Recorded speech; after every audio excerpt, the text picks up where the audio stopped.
Good morning, card community. This is RJ back with another video. So let's get to it. Today's random Mike Schmidt item of the day from 2005 Donruss Diamond Kings. The Hall of Fame Heroes red framed parallel version. So Hall of Fame Heroes was a subset. Obviously, Mike was number 25 in the subset. This is a frame because it's got a little bit of a cardboard frame around the picture. Red foil. It's not serial numbered, but it is one of the shorter print parallels of this card. That is my random Mike Schmidt item of the day. Today's random baseball item of the day, a Perez Steel release from 1988. The Perez Steel Gallery is the oversized image, Billy Herman. This is one of those things where you could pick these individual cards up for very inexpensive, but it's one of those things where they release them over time, and acquiring an entire collection is going to set you back a ton of money. And to get the autographed versions, shout out to Mike over at Baseball Collector, he's working on it, but to get the entire autographed run is not an easy task. I pick these up whenever I can for $1 or $2 at yard sales and flea markets and anywhere else I can find them. They're not particularly valuable unless it's a legendary player and unless it's autographed, but they're fun to have. My random baseball item of the day. Today's trivia question. The movie The Natural, starring Robert Redford, about Roy Hobbs. One of the obviously the early scene that's very interesting or shocking is when he gets shot by the deranged fan. I don't know if she was a deranged fan. The movie kind of makes it look like she had a purpose more so than she was just nuts. But anyway, so he gets shot. A lot of people say that event is loosely based on an actual incident in which a member of the Philadelphia Phillies got shot by a deranged fan. My question to you is, name that Philly player who actually got shot by a deranged fan. Shoot me an email, what you're playing for. From 2012, this is one of the Topps inserts for Mickey Mantle. Often came with the complete set, inserted at the top of the complete set, if you recall those things. Just a reprint, shiny foil version of the 1965 Mantle Topps card. That's what you're playing for. All you got to do, like I said, is shoot me an email guess. I will include my email in the description below, along with a repeat of that question. You will have today and tomorrow to answer. We will pick a winner on Sunday, all right? Good luck to everybody on that one. Today, I had a lot of good response to last week's theme, where I was just showing off some random cards. I said 10 interesting cards from this particular set. So I thought I'll just continue. Last week I did all 1980s. Last week I did all 1970s set. This week I'm going to do all 1980s sets. So I figured I'd start with one of the ones that's hard to find much interesting in, let's be honest, but it is the 1987 Topps cards. This is not one of the ones I'm showing off as interesting. I'm just going to show off the 1987 set real quick and remind everybody, you have a lot of these kind of portraits. Now, this guy is a very young guy, happy to be there, named Mike Loynd. Never heard of Mike Loynd. He did not have a very lengthy career, but it gave your basic stat line, and then it also would tell you anything he did or that player did that was interesting.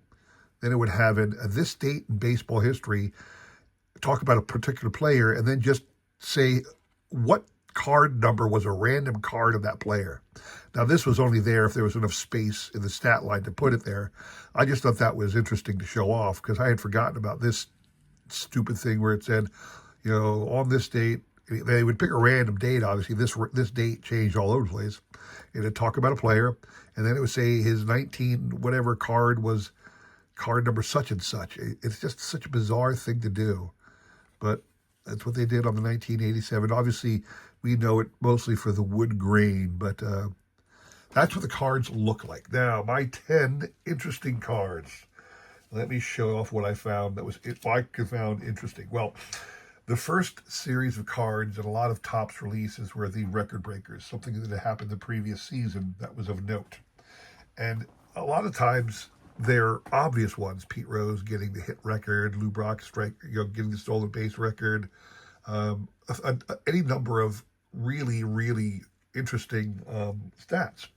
But a lot of times they went reaching because not a lot of interesting things happened, so they went reaching. And this is one of those times I think they went reaching. Davey Lopes, Houston Astros, most stolen bases in a season as a 40-year-old. So, yeah, okay. It was 72 years ago that somebody else did that record. That was Honus Wagner.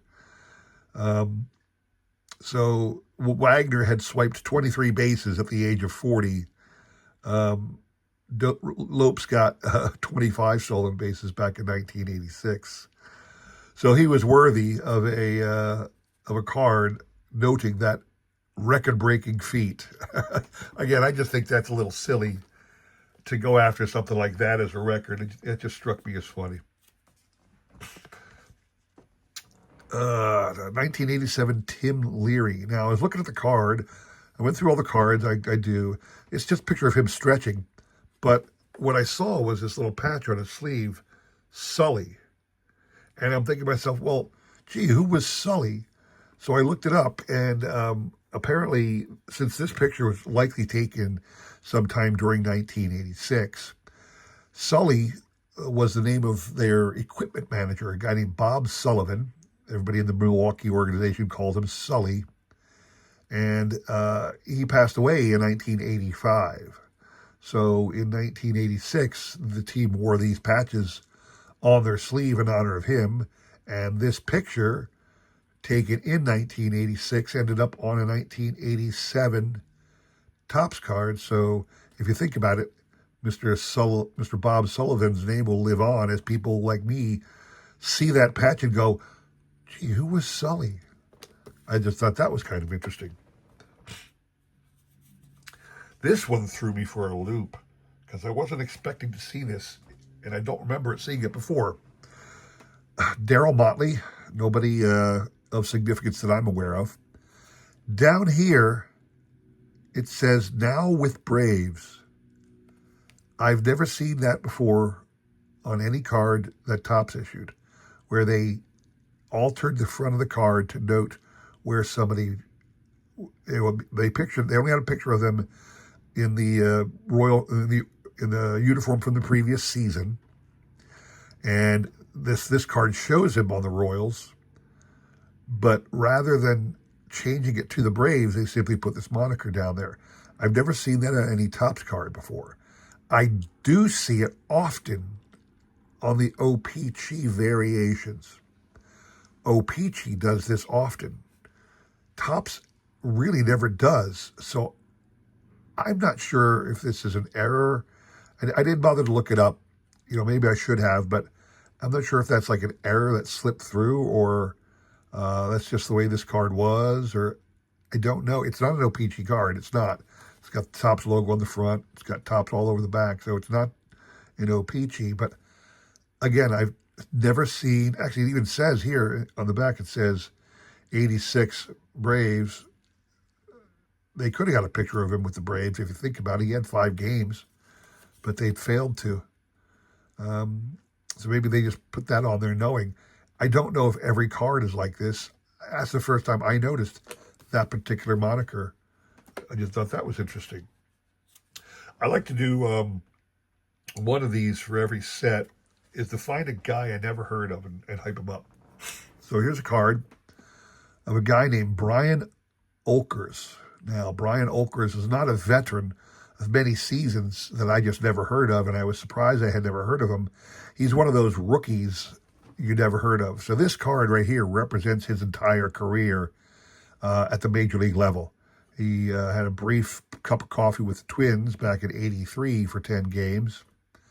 And then in '86, he was with the Indians for 35 games. As a pitcher, that's pretty good. He was there for quite a while then. But that was it. He never made it back to the majors. But here he is. Brian Olkers has a card in the 1987 top set. Congrats to you, Mr. Olkers. More than I'll ever have, right? This one, I just like the image. I thought it was, you don't see this kind of image used on a card too much. Jim Beattie, longtime veteran pitcher with a lot of organizations, leaning over a chain link fenced separation, the hard steel tubes versus the modern padded dugout blockage. I don't recall seeing many people in this pose. I'm sure there's all kinds of times people do this. You see it even today's game. You'll see the players leaning over the railing at the dugout, and here Jim is doing it, and there's nobody behind him. He's got his warm-up jacket on. I'm assuming this is a spring training event, but I don't know. The dugout is completely empty. There's nothing. There's no helmets up top. I don't know if he just ended up there, or if they just told him to pose there or whatever, but it struck me as an interesting image. 1987 Topps, Mike Fitzgerald. Now, I love the Mike Fitzgerald card right here as I'm looking at it. All the great catcher gear that you can see. So I'm assuming it was a ball in the dirt that he blocked. He's bending down to pick up the ball. He's got his eyes on somebody. I mean, he's like bearing down on somebody. Got the shin guards, chest protector, big old glove. I love the helmet. This is one of those catcher's helmets where it's just a hard shell, no brim. And I remember Bob Boone of the Phillies always used to wear this type of cap. And to see Mike Fitzgerald wearing the same type of cap just screams catcher to me. It's not a backwards batting helmet. That's not what it is. It's a hard shell specifically designed for the catcher, so you didn't have to, the mask didn't interfere with the brim. So, love that card of Mr. Mike Fitzgerald. This one made me chuckle. One of the worst airbrushing designs I think I've ever seen in my life. Mike Laga, he's got a pink frickin' Cardinals jersey. What the heck, Topps? What are you doing? It's pink. Look at that. It ain't no lighting defect. It's pink. Oh, that's terrible. And you can see, I mean, the airbrushing is terrible. You can tell these awful looking caps. It's bad. It's just real bad. In case you didn't know, Mike attended Bergen, New Jersey Community College. Just saying. Oh, it's funny. This one struck me as funny, too. 1987 Topps Dale Murphy. Now, Dale Murphy was a great hitter, obviously. But Dale Murphy was one of the slowest men I've ever seen in baseball. Maybe Dale Murphy, he's really tall, so maybe he had good speed when he was younger, but he was so slow. And this card, he looks like he's breaking out of the box, but doesn't he just look so awkward? He looks slow. Just looking at him here, breaking out of the box, he just looks so dang slow. I just thought that was funny. This one I was shocked when I thought about, it is 1987 Topps Astros leader with Yogi Berra, dead center. And I had forgotten Yogi was a coach for the Astros in the mid-'80s. Here he is, Yogi Berra, on an Astros team leaders card. That is fantastic. It didn't even occur to me. Yeah, I don't know if that's one of Yogi's last cards on the Topps cards. Is this like one of his last appearance? It's not playing era days, but it's where he was still active in the game of baseball, and he made an appearance on a card. I don't know that this is definitely that, but I thought that was great. Lastly, what I want to show off is Topps. There's a great story, if you know the history of baseball. So Charles Condon, very famously one of the earliest photographers of baseball images. From the right around the turn of the 18 to the 1900s, right around 1900, started photographing baseball. And it was his passion. He did it. He was the primary photographer for everything baseball related for the longest time, all the way into the 40s. Okay, he was legendary. Now, Charles Conlon, in order to get all the pictures he did, he happened to live in New York City, and that was where his primary base was. So it made sense that he would simply go to the Giants games or the Dodgers games or the Yankees game. And eventually every team came through there several times a year. So he would be able to get pictures of everybody in the game. Didn't matter who it was. You know, some rookies maybe didn't appear in New York with their teams that season or whatever. But if you're trying to get the big names, they have to come through New York at some point in time. So just stay in New York, wait for them to come get their pictures. So baseball photographers, when they are at a location, they will get as many pictures as they can of everybody. Why not take advantage of the people in front of you and snap their pictures any way you can? So that means a lot of times you'll find that the setting in the images you see are all the same. I mean, we could all pick examples of that, and I'm not going to go through this set. But if you go through the 1987 Topps set, you'll see many, many, many instances where different players have the exact same background. You're like the focus in the dugout is the exact same group of people in the dugout behind them, or the pictures in the outfield or along the outfield fence or along the sideline show the same spectators in the stands. It's just because the person getting the pictures took a lot of pictures that day and was able to get several different players ticked off their checklist.